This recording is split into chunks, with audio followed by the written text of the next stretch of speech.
position, he might be the best football player in all of college football. And that's the left tackle, Mr. Sewell. Rare to see a guy that big that can move the way Penei Sewell can. I mean, it really is. It's one of those where you see him on film and you go, wait, is he really that big? I don't know if that's it. Is he really moving like that? And he's 326 or 325. You know, that's the first thing that you just jumps out to you. They're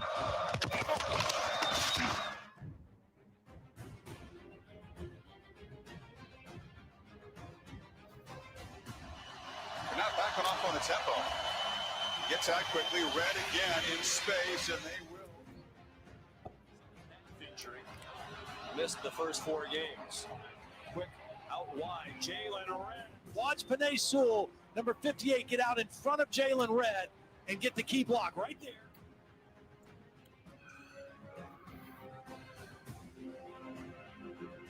And that's a 350-pound clean guy that weighs 330 that's got feet like a tight end, and it's just damage. That is a man. You want a better quarterback? Get Penei Sewell. He'll make your bad quarterback okay. He'll make your okay quarterback good. He'll make your good quarterback great. That is who you want. Quick that guy to go. Dom, just look. There you go. I mean, this is the newest Lion, Penei Sewell, and you heard what all these announcers are saying, and Cristobal, the coach of Oregon, the best lineman he's ever coached. The Lions, for once, have not screwed up a first-round pick. It might not be sexy. I know we're showing offensive lineman tape here as I bring in the maestro, the great Lawton Lutz. And listen, we're showing offensive lineman tape as we welcome you into a very special edition of the Task Force. Of course, instant reaction to the Lions pick at number 7. And I am wearing the Barry Sanders jersey. Last time the Lions might have had a solid offensive line was back during the, Lomas Brown, Kevin Glover days back when things were very special for the Lions and they actually won a playoff game, Lawton. But as you look at Penei Sewell's stuff here, to think about what Brad Holmes is trying to do and then obviously further what Dan Campbell needs to do, to get this team to become a contender, which, yes, at moments, Lawton, they were over the last several years. And this, by the way, it's so weird. The first NFL draft without Matt Stafford as a Lions quarterback since 2009. What was that, like 15 back then, Lawton? But it's one of these things where, it's not about making the sexy pick. It's not about making the splash pick. It's about making the right pick. Now, could there have been other possibilities like taking a Justin Fields and deciding that maybe you want to have, he'll learn Jared Goff, who's 26, by the way, and we'll get into all this stuff as we go forward here. We want to hear you in the comments as well. Should you trade it down? That's all stuff we can get to. But this was a good pick. It was a smart pick. And I'll tell you, it was probably the right pick, Lawton, because it's all about building from the lines, inside out. That's always what works when you are, trying to build a contender. It's all about the trenches. And this guy is an absolute beast. And like you heard, them say on the NFL show that we played there for a minute, he makes your bad quarterback good, your good quarterback great, your great quarterback, historic. What are your – because, Lawton, I love – you're a Dolphins fan, and we'll get to the waddle in a second. But you've got great perspective because you like the Lions, but you're a Dolphins fan, so you're very objective. You're not sucked in like so many, unfortunately, of us long-suffering Lions fans are. What is your instant reaction to Penei Sewell, obviously the best lineman in this draft, by all accounts, by all the scouting accounts, being taken by the Lions at number 7, who did not trade out? Things are changing in Detroit. The Lions made a smart selection, building in the trenches to get Goff that necessary protection. In addition, Dan Campbell didn't take a tight end or a wide receiver. That's the old Lions. We got the new Lions. They're building in the trenches. They're making smart picks. And listen, the fact that Sewell fell to them was very surprising. And listen, you got to have some luck every once in a while. I used to say this about the Lions all the time. Luck services the well-prepared in most cases. But the law of averages should fall at some point to the Lions too. And tonight it did. I just think back to the draft back in 2000 when Sean Alexander was picked before Stocker McDougal. So many times you've watched that player you wanted get taken off the board, and the Lions finally got their guy. Solid pick and a great start for Dan Campbell and his new coaching regime. Beautifully said. I have not put up my famous DTM burning, well, famous to me at least, my famous DTM burning question poll on Twitter. I will, and I just based on what we're getting comment-wise so far, 95% of the people are ecstatic about this. And I like what David Jr. had to say. You know, OL is sexy as hell, building the trenches. Yeah, well, I'm with you. It's sexy because if you make the right, pick when it comes to offensive lineman, it's going to work out. It's not sexy in the sense of if they had taken a Justin Fields, who, could end up being a transcendent quarterback, or if they had taken a Devonta Smith, who obviously won the Heisman and was a transcendent wide receiver when he was in college. Those are all fun and great and splashy things to have. But you look at teams like Kansas City, good friend Eric Fisher, his brother Brian and me become good friends. What they were able to do with a guy like him, the former Roll number one from Central Michigan. When you look at, guys like Joe Thomas, when you look at top level, and Taylor Decker to a degree can continue to hopefully build to something like that. But when you have a killer offensive line, and we know that Matt Stafford rarely did. The guy was sacked like a rag doll. And I want to give credit to whoever put this up here. I'd seen the stack before. They didn't put their name on because you got to accept that when you log into or watch the software. 1 sack and 1,300 snaps. I mean, this guy is an absolute stud. As I mentioned, Cristobal, the coach of Oregon, said it's the best offensive lineman he's ever coached at any level of when he's been a coach. And, yeah, I'm with David Jr. that it's sexy because it's the right thing.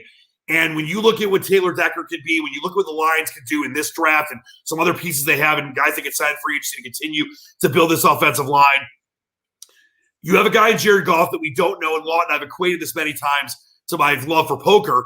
Jared Goff is like having pocket aces. I'm not saying that he's a great quarterback, but you can keep him for a couple of years.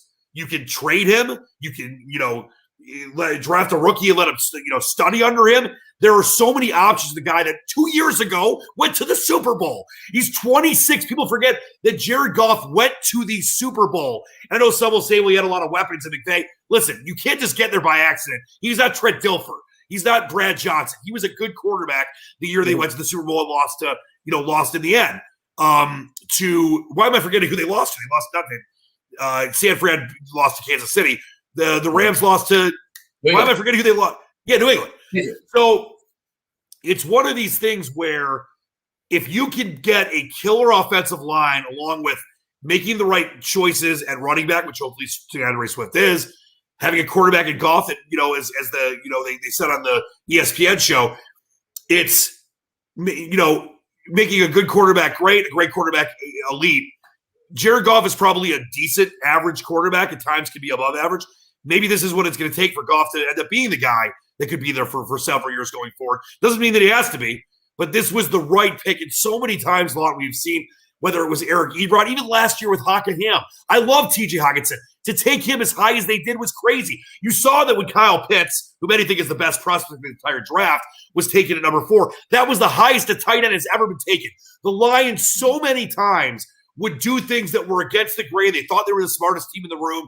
Bob Quinn obviously wasn't. Mark Mayhew obviously rarely was. And this was what you have to do if you're trying to build the right kind of team. Yeah, I agree. The smartest guy in the room picks. You don't have to be that. Sometimes it just falls to you and you just make the conscious choice. Like I said, Sewell, solid pick. I'm really happy for the Lions. And at least the start is so good. So far, so good.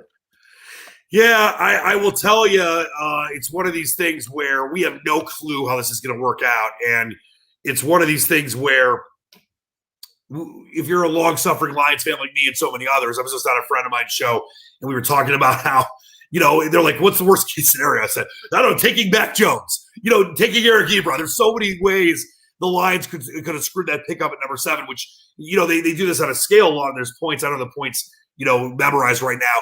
But they, each slot's worth a certain amount of points. Number 7 is very valuable. And obviously the Lions, maybe if someone wanted Justin Fields, they could have traded out of it, but they would not have gotten Sewell.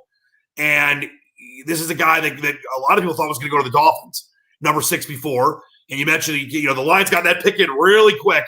And he did kind of, in a way, fall into their lap, the way that Josh Allen almost did last year when the Lions ended up taking TJ Hockenson.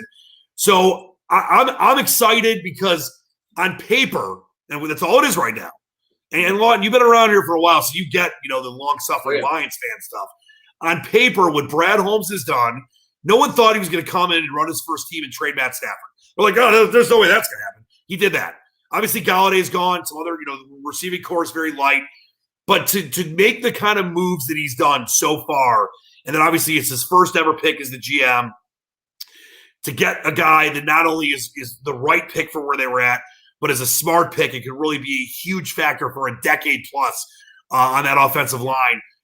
You're right. This is it makes you feel good because so often the Lions will have screwed these things up. We don't know how it's going to work out in the next 3, 4, 5 years. We have no idea what Goff's going to be. We have no idea what Sewell's going to be.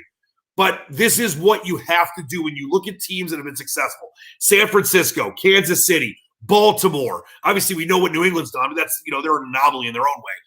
When you look at all the things those teams have done right, build from the lines out, not overpay guys, make the smart decisions in drafts where you're building, a depth of talented players at all different areas. Obviously, we haven't seen what Brad Holmes has done in this draft yet. He did it in Los Angeles, getting guys like Akers and Jefferson and all the value picks he got up and down the draft. This looks like this is what you got to do to build a contender. Yeah, and I honestly thought Sewell might go to the Bengals, getting Burrow some protection after tearing his ACL. And it just didn't happen. They ended up giving him Chase. And then, the next pick right after that, Waddle goes to the Dolphins and Tua gets his old receiver back. So should be a good time in Miami. Although, I was really gunning for either Pitts or Chase, and they were both off the board prior to that pick. So again, who are the other options? We look at Micah Parsons. I know he had some off-field concerns. I know some folks had said things about that. Although he looks like he could be an absolute playmaker, and he may be available later. We'll see. But again, you started off good. You picked a guy in the trenches. Like I said, it's not like a rah-rah pick, but it gets Goff that necessary protection and will open up some holes for Swift. All right, I want to get your thoughts. By the way, I love that we both have Barry Sanders jerseys in our shot.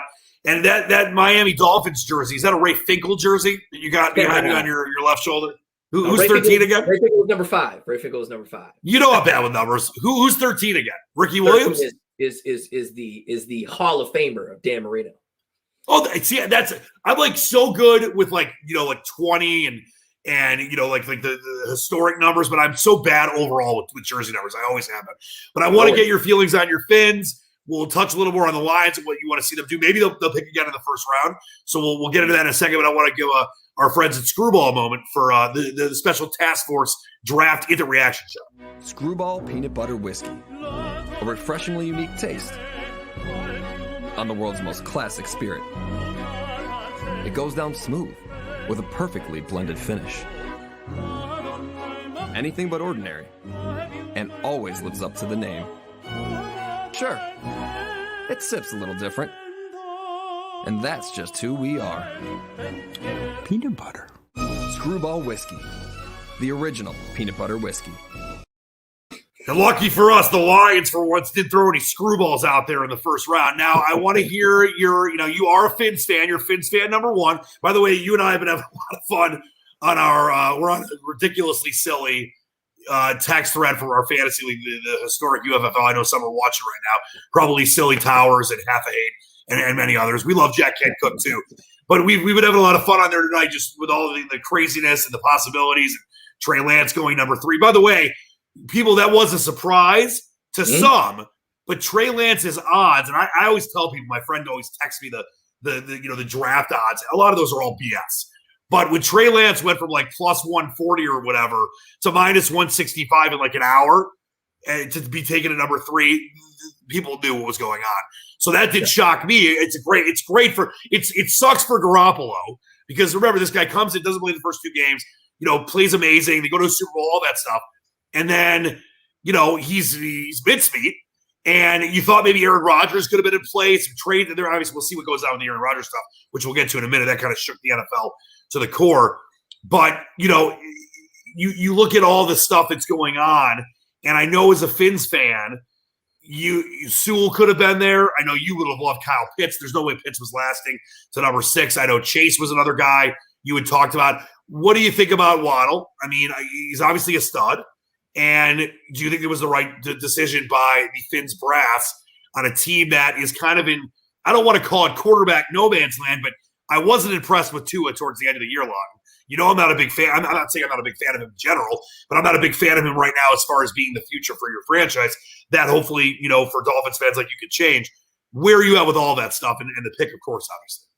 All right, well, a lot to unpack there. Tua was 6-3 last year. Wasn't always that impressive as according to the eye test. But again, Tua didn't have an offseason, and he was coming off hip surgery. So give him his second year, but also give him some weapons. So I like the Waddle pick because you're now giving him not only somebody that he's very familiar with from his time at Alabama, but now you're putting him in the mix. Will Fuller's there. You've got Gaskin coming out of the backfield. Would love to see like a Travis Etienne pick later in the draft, or even somehow if they could. We don't want to build an entire roster around the Roll Tide, but a Najee Harris type of guy to give that flexibility out of the backfield. Again, give Tua some weapons. That's what Miami's doing. They're buying in and believing in their number one draft pick last year. So I like what they're doing. This is exactly how I thought they would approach the draft.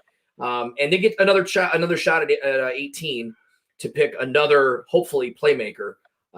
Or they could go defense. But I'd like to see another offensive pick at 18. And listen, like I said, for me, it's not that I don't think Tua has a chance to be something. But and you mentioned the 6-3 and the benching for Fitzmagic and all that different stuff.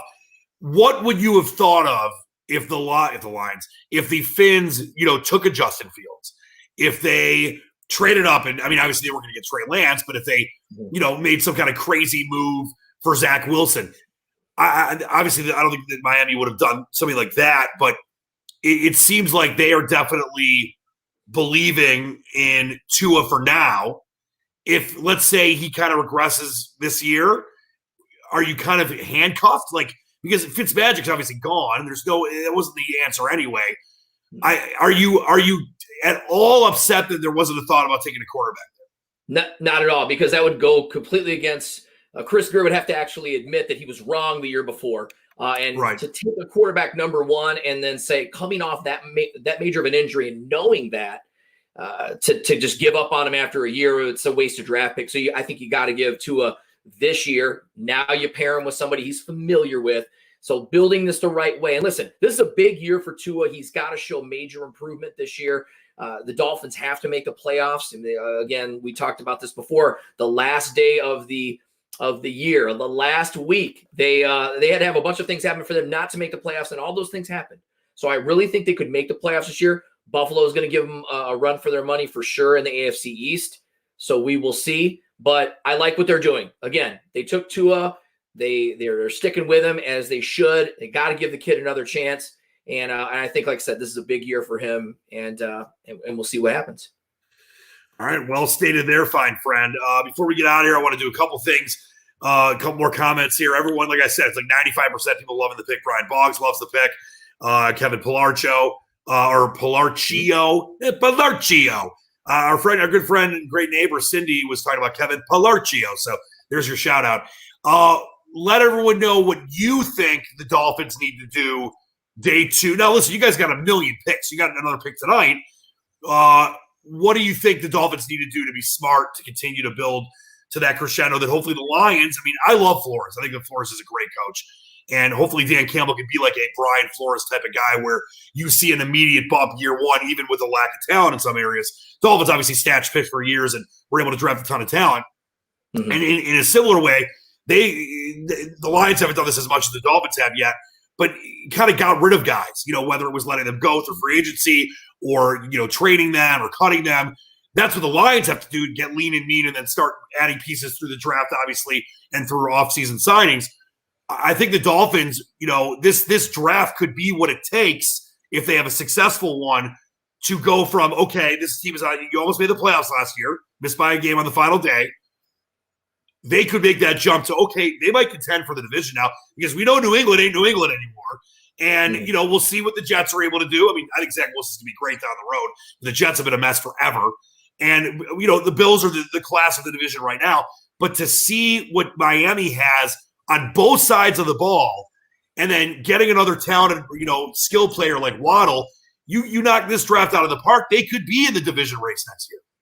Yeah, I agree. Look, if they were to pick up Travis Etienne at 18. That would make me so happy as a Dolphins fan. And then on, starting day 2, I mean, they could look at another receiver, possibly Rashad Bateman from Minnesota. That would be a nice little pick. And I think at that point, you've serviced all of the weapons that you need on offense. You've given Tua an upstart, and what could be, if he has a good year with these guys, the future, it would look real bright for the Dolphins. So I don't necessarily think that defense has to be looked at until the second round, but I'm pulling for Travis. I'm hoping for good things at 18.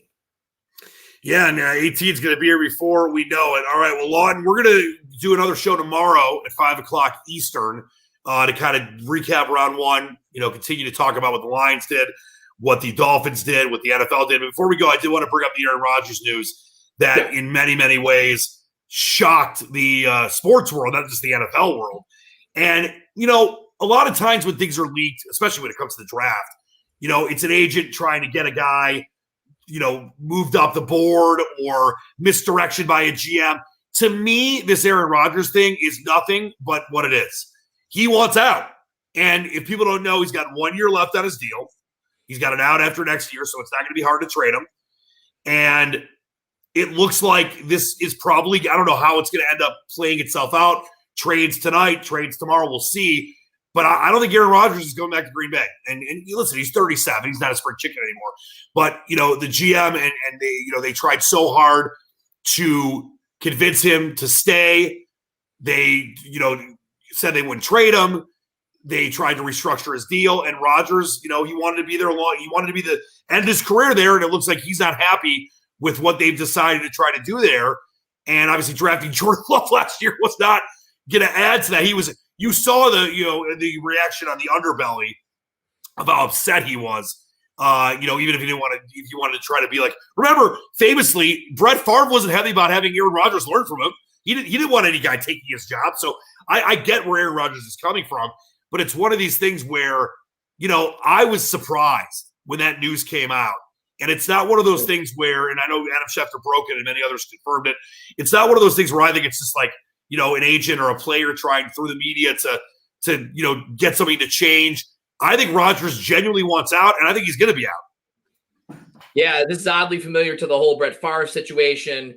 And it's so interesting the way this is broken down. We've only had the draft on for a little over an hour and a half, and San Francisco takes another quarterback. They still have Garoppolo. They've got Trey Lance. Are they going to make a trade and bring in Rodgers for a year or two? I don't know now. There was rumors he might go to the Broncos. The Broncos just traded for Teddy Bridgewater. So where does he end up is a really good question. The Jets seem to be an option, but they got their quarterback at number 2. So it's really tough to see where they can trade him, where he's going to end up. Maybe the Raiders, that was another option and one of his demands, so to speak, according to rumor.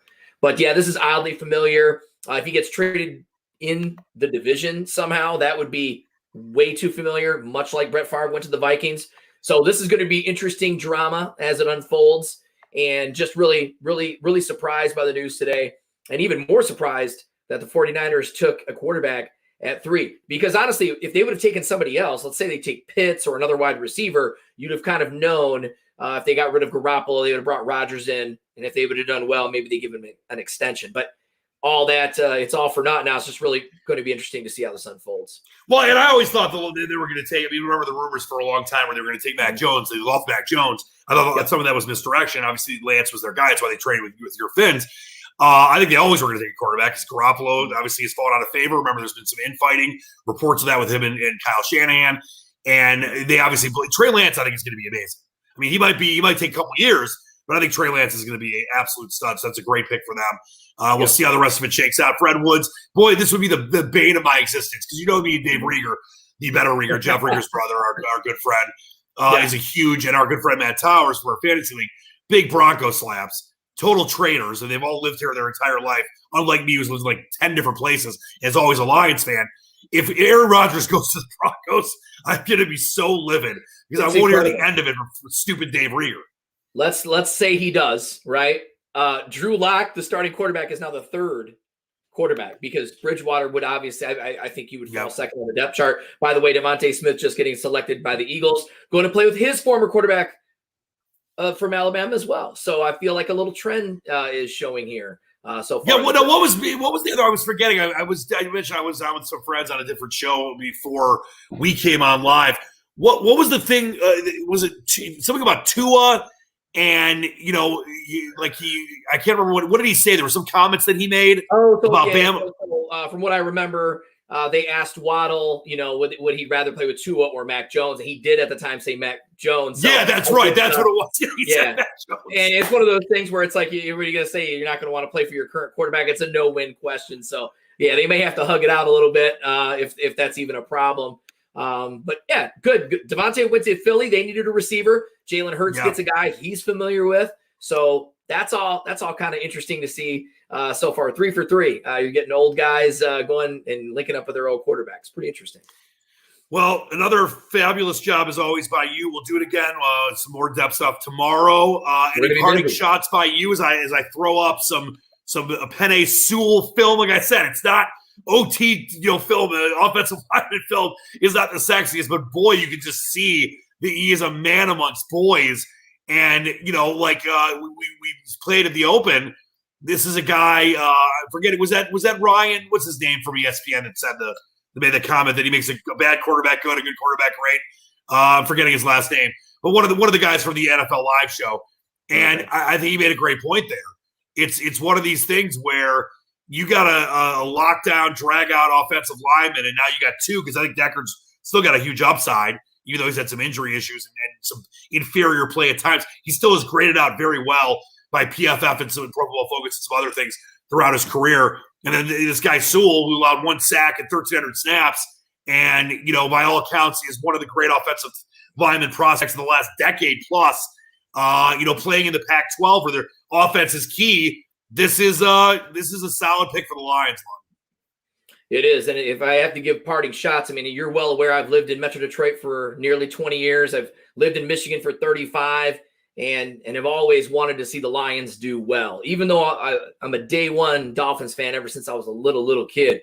And what I'm most proud of is Dan Campbell. I liked him the minute he had his press conference. I know he was different, and he really sounded like a football guy. Plus, I mean, the guy's not. Well, you like biting kneecaps. You're a big kneecap guy. It's all good, man. And you know what? He did play for the Dolphins and the Lions. So what a great guy, right? So he got his first pick. He got the pick right. Shout out to Dan Campbell. You're building the right way in Detroit. And listen, Detroit, this fan base is the most deserving of anything that has to do with success because they waited a long time.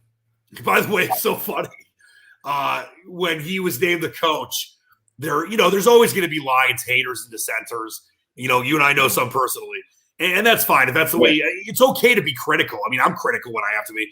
But I'm also a dreamer and a believer. Like, why be so negative? Like, try to find positives in things. And obviously, the Lions have not had a lot to cheer for at times throughout my life. But, I still love them and always will.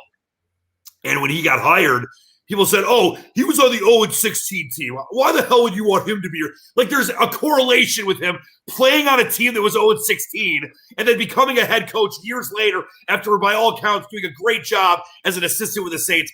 People need to stop being so stupid. Try to find good things in life. You'll be happier.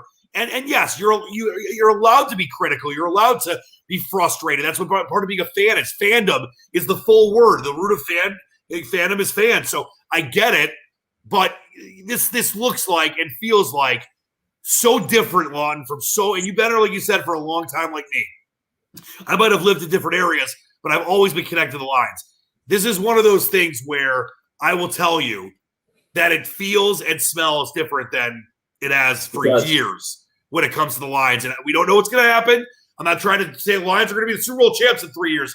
But after what we've seen throughout the last decade plus, and I hate to say it like this, but the wasted years of Matthew Stafford, because I do believe he was good enough to win a Super Bowl and never really had all the pieces, and obviously had his own issues at times as well, not as much as some will say he did, maybe 15% of the time.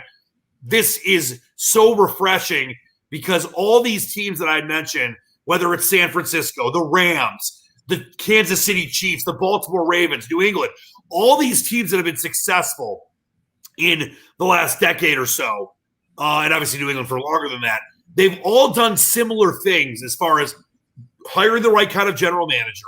Mm-hmm. You obviously have to have a good coach, but it's all about building your team through the draft. and making the right decisions with that and with free agent signings. And Brad Holmes in a very limited time, much like Troy Weaver has done with the Pistons, on paper is sure doing the right things. Yeah, and listen, Brad comes from a Rams organization that went to the Super Bowl. Dan Campbell comes from, most recently, the Saints organization, been to a Super Bowl, had a long run of success. And both of those guys together have been able to witness processes and ways of getting things done the right way for so long that them coming together in Detroit, best thing that could happen. And like I said, it can only get better, right? It can't get any worse.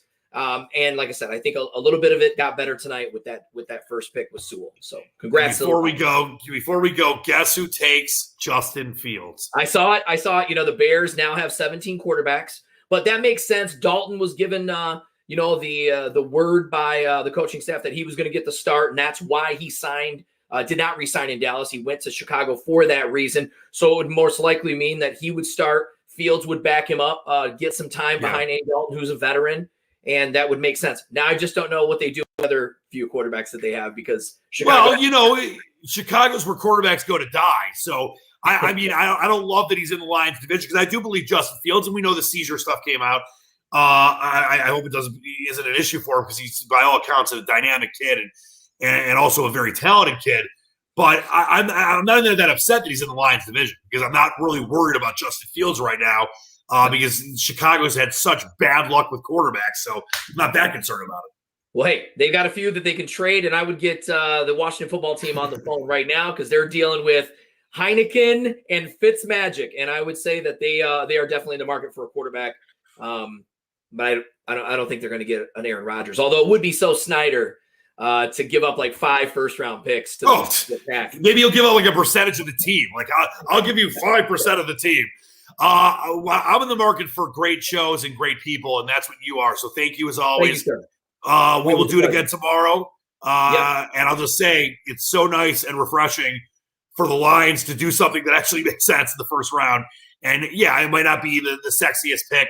It was the right pick. It was a smart pick, and I think it's going to be really good for the Lions. All right, for Long Lunch, I'm Dan Leach, the Squatch. It's always an honor to have you watching the Task Force. Tonight's our special edition. Instant reaction to the Lions pick. We'll do some more of this tomorrow. Thanks to our great friends at Screwball. They're always a great part of this show as well. And until next time, wash your hands, get vaccinated, wear a mask if you have to. Not outdoors right now, Lon. If we're vaccinated, we can be outdoors, maskless. I'm excited about that. The weather's getting better. I got my rollerblades. We'll see you tomorrow. Until next time, though, believe in the dream. Oh, wait a minute. Wait 1 minute before we go. A special guest weighing in. The king of the fifth Squatch. He's in, Dennis Fithian. I say this, and I always have to say it because I get asked this a lot. My favorite person in law, and you know how much I love working with you, but you know this is the case. Who my favorite person that I've ever worked with, and the answer is always Dennis Fithian. Lawton knows that. Fifth, isn't it great to have the Lions do something that's not stupid for once in the first round? Yeah, you know what? I felt really good about it until I saw the Bears pick, and then I felt like, oh man, they're going to regret this for the next 15 years. But I thought it was solid. I thought it was safe. When they need a right tackle. If Penei Sewell actually is a bookend tackle that you think that you could put over there for 10, 15 years, and you've got Decker, you got Ragnow, this team. The previous regime, they had the same idea. Let's just dump as much as we can and build this offensive line. Well, they've got a couple of the pieces over there. They're getting Sewell over there. It's safe. It's solid. I wanted to go for a quarterback myself, and I wanted Justin Fields. But, you can make the argument. I don't think it's like, oh, my God, they had to do that. You understand that because they have Goff and their 2 years, they may have said, look, we're just not going to think about a quarterback for at least another year. And that makes sense if you want to try to do it perfectly. And I think they are trying to do it perfectly, to build their team here. So they went with the big tackle here who, could have been, a top 3 pick if it wasn't for all those QBs in there. But, yeah, I just wish Fields wouldn't have gone to the Bears. And I'm still hoping that Aaron Rodgers by this time tomorrow is in, Denver or San Francisco or something. Well, we were just talking about that, and I'll get to the Fields thing in a second. But the only thing, Dennis, is if he goes to Denver, I will never hear the end of it from Dave Rieger, Jeff's brother, and it will drive me freaking crazy. But to your thing about Justin Fields, and we were just literally just talking about this before you came on. I love Fields. I think he's got a huge upside. I feel bad about the whole seizures thing, which hopefully won't be a problem for him. But maybe the Lions will regret it. But if he's going to go somewhere, and I'm not trying to cheer for him to fail. The Bears, it's like where quarterbacks go to die. So I know it's in the Lions division, but and Lawton mentioned they have like 15 different quarterbacks right now. If he's going to go somewhere, it's in the Lions division, but I feel like right now that might not be a great scenario for him because Chicago's got a lot of problems. Yeah, well, I'm sure Chicago, they're looking over there and saying, hey, go ahead and take any offensive lineman you want because anything that the Lions do comes back and bites them. So, hopefully history on that side, isn't going to work there. You got a different regime here.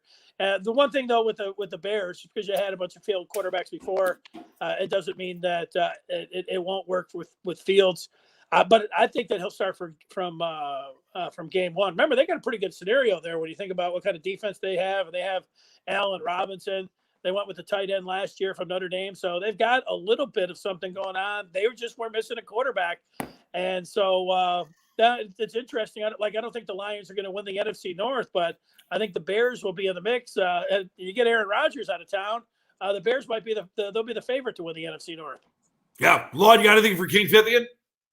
Nothing. Just good to see you, brother. You're looking great. Good to see you, man. Looking forward to getting you over there and trying some of that barbecue one of these times. Hey, he was very impressed with Chef Lawton the other day. I picked up a few things along the way in life, so it's all good. Anytime. Yeah, it's looking good. Good show. Dennis, I know. Oh, go ahead. That's a good show. Great show. I know you just did one yourself, so I don't want to keep you much longer. I just got one more thing for you before we go. Thanks so much for joining us as always. You know how much I miss you, and it was great talking to you the other day as we got ready for this draft. What do you think the line? I mean, is there a chance they're going to try to trade back in this round? I mean, I know Lawton wants ETN for his Dolphins. What do you think they've got to focus on to keep? Because like we were saying earlier, on paper, this all looks. And you brought this up. It looks great. It's exactly what the Lions have not done, and what these teams like, whether it's a Kansas City or a Niners or a Baltimore Ravens, teams that do it the right way, build for the lines out, make smart picks, don't overpay for free agents. All the things that you got to do. The Rams do the same thing too. What do you think the Lions will do in the next day or so? And obviously the third round, fourth round, we'll see to continue this thing going. Well, they got to get some wide receiver help. And if you look out there, the wideouts that they have, I mean, it's pretty bleak. So at some point that they'll just take a look at that third round pick. They've got two of them. Maybe they'll go in that direction. This is a wide receiver. This is a draft that's loaded and deep with wide receivers. So they'll definitely go wide receiver here, and take your pick on the defense, man. They need a corner, they need safety help, they need linebackers. Anywhere you want to go, any of the guys standing up on defense, they could go that direction. So it wouldn't surprise me if they go one wide receiver and the rest of it is defense. Dennis, love you, my friend. Thanks so much for getting on. We'll talk soon, and it's always a pleasure, my friend. Good job. Great show. See you guys. Hey, you're the man. Easy. The myth, the legend, the fifth king. So nice to have him pop in. He just finished his own show, and I told him if he could get in for a minute to please do. It's always an honor to have Dennis on. And like I've told you this, you know how much I love working with you, but I worked with Dennis for like 8 years. And you guys are like you guys are like the squad, man. We're hopeful we're hopeful to have something down the road again. We're working on it. So for all those that have been so supportive of both of us, know that we love working together, and we're trying to figure out a way to do that again. But thanks to Fithian and Lon, one more thing about your Fins. They've got all these picks. The Lions have a ton of picks in the next few years. If you don't waste them and you make successful, and who knows that everyone's like, give a draft a grade. And I do it because we're in the in the media. You want to do that. You want to put a thing by it because it's instant reaction type theater type things for fans that want it now. We might not know how drafts are going to be for a couple of years, 2-3 years. That being said, you can still see how things look and how you're putting pieces together. Yeah. And with what the Dolphins have done in recent years, I'm hoping the Lions can continue that kind of thing where they gather up all these different picks, second-round picks, third-round picks, et cetera, and don't waste them. And if you can hit on even just half of them and make the right moves at free agency, you can – like you guys were right. Your Finns were right there as a possible, last-second playoff team. Like I said, this could be the year where they get set for the division. It can turn around quickly in the NFL. We've seen it before. The Dolphins have done it before years ago with Nick Saban in his first year. They had the biggest turnaround in league history at that time. Didn't have a great second year. And then Nick was off to Alabama. But what I will say is this. Brian Flores made a lot of lemonade out of lemons last year. We got rid of a lot of guys for picks. Really unsure what was going to happen. 6. I'll take a great season. They missed out on the playoffs, but the key is you can see progress, and they're making smart decisions. They're doing the right things. And like I said, get me Travis Etienne at 18, and I will be extremely happy. I love him. I love him. And I know there's others that, there's other running back possibilities, but I think that Etienne is the guy. I really do. And I like Gaskin. I think coming out of the backfield, you got 2 speedsters coming out. I mean, you need to have those type of playmakers so that defenses look at your offense and go, oh my God, we got to cover him. We got to make sure we're aware of him. I mean, that's the key here. You can't just have one guy that you can go to anymore. This is the old NFL. You got to have a lot of gas. And like I said, Etienne, Gaskin, what a backfield that would be. Adding Waddle to the mix. Don't hate it if Najee Harris goes there for you guys. Don't get Najee Harris is sick too. He's more really to me like I like Etienne more out of the backfield, and Najee Harris is more that between tackles guy. Whereas Gaskin's your out of the backfield guy. So yeah, you're getting a nice mix with either one of those backs. I know Najee Harris is picked to go later in the draft, so we'll see what happens. Like I said, Etienne. He's that guy, man. And he's a no problem guy. When have you ever heard of a problem with Travis Etienne? I haven't heard any issues, no fights, no girlfriends that have issues with him or anything like that. He's a pretty solid dude, and that's really what the Lions are. Excuse me. Oh, so you mean no video of him cold cocking a girl on video and he was okay, I'm sorry. Yes, there's he's been quiet, which is good. It's a good thing. He's and like I said, I think he can be really productive if he's in that Dolphins backfield. Love to see it. All right, great stuff by you, Lawton. Appreciate it. Thanks again to Dennis Fithian, and we will see you tomorrow, 5 o'clock, live on the Task Force. Until then, believe in the dream. We love you all.